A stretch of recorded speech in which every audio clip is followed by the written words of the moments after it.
स्वागत है आप सभी का स्वराज एक्सप्रेस में। मैं हूं मुस्कान। पूज्य श्री सिद्धेश्वर स्वामी का जन्म अक्टूबर 24, 1940 में हुआ है। उनका आज 80 साला जन्मदिन है।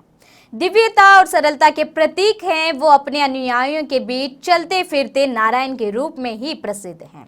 इस नाम को सही ठहराने का मतलब ही कि जीवित भगवान श्री सिद्धेश्वर स्वामी जी समाज के उदार और विकास के लिए प्रयास कर रहे हैं। एक खुशहाल शिक्षक, मानवतावादी, सच्चे आध्यात्मिक आत्मा और विभिन्न प्रवचनों में विद्वान श्री सिद्धेश्वर स्वामी इस योग के सबसे प्रतिष्ठित आध्यात्मिक व्यक्तियों में से एक हैं।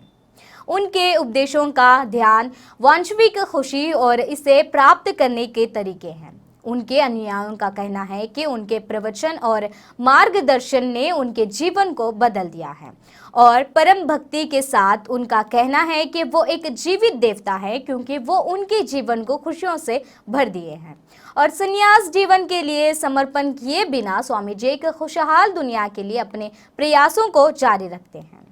ज्ञान योगी श्री सिद्धेश्वर स्वामी जी, जिन्हें अक्सर वॉकिंग गॉड कहा जाता है, उनका जन्म कर्नाटक राज्य के विजयपुर जिला बिज्जर्गी तालुका में हुआ है। श्री सिद्धेश्वर स्वामी जी ज्ञान योगाश्रम विजयपुर एक सर्वश्रेष्ठ आध्यात्मिक विचारकों में से एक है, जो जीवन के बारे में उनके भाषण के लिए जाने जाते हैं। न जाने कितने सारे लोगों ने जीवन के बारे में उनके दृष्टिकोण को बदल दिया।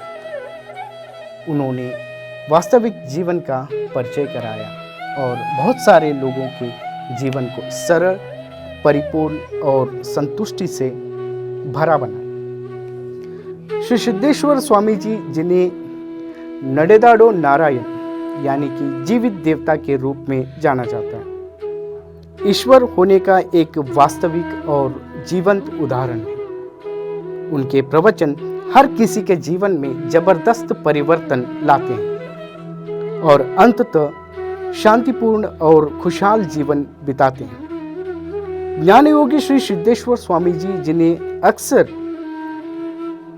Walking God of north Karnataka कहा जाता है, उनका जन्म कर्नाटक राज्य के विजयपुर जिला के बिज्जर्गी तालुका में हुआ है। बिज्जर्गी में अपनी 4वीं कक्षा तक पढ़ाई करने के बाद स्वामी जी ने मल्लिकार्जुन स्वामी जी के पास आए। सिद्धेश्वर स्वामी जी की फूर्ति के तथ्य से देर नहीं हुआ। उन्होंने सिद्धेश्वर जी को उन स्थानों पर ले गए जहां वे उन्हें सिखा सके। अपनी आध्यात्मिक गतिविधि के साथ उन्होंने कॉलेज का अध्ययन भी जारी रखा। कर्नाटक विश्वविद्यालय से स्नातक करने के बाद उन्होंने कोल्हापुर विश्वविद्यालय से स्नातकोत्तर शिक्षा में फिलॉसफी में एमए की डिग्री हासिल की। 19वीं वर्षा की आयु में ही श्री सिद्धेश्वर स्वामी जी ने श्री मल्लिकार्जुन स्वामी जी के मार्गदर्शन में सिद्धांत शिरोमणि पुस्तक लिखी। युगों युगों से मनुष्य के दिव्य होने के कई उदाहरण हैं। श्री सिद्धेश्वर स्वामी जी उन मनुष्यों में से हैं जो जीवित देवता हैं। उनके गुणों का वर्णन करने में शब्द कम पड़ सकते हैं। वो बहुत कठिन चीजों को बहुत समझदारी और आनंदपूर्वक तरीके से समझाना जानते हैं। वे कर्नाटक के विजयपुरा में योगाश्रम के संस्थापक हैं। हजारों लोगों के जीवन को अपने शब्दों और कामों के माध्यम से आनंदमय बनाने का श्रेय उन्हें जाता है। वह दिखने वाला, पूजा करने वाला, प्रेम करने वाला, ज्ञान होने और बात करने वाला संत।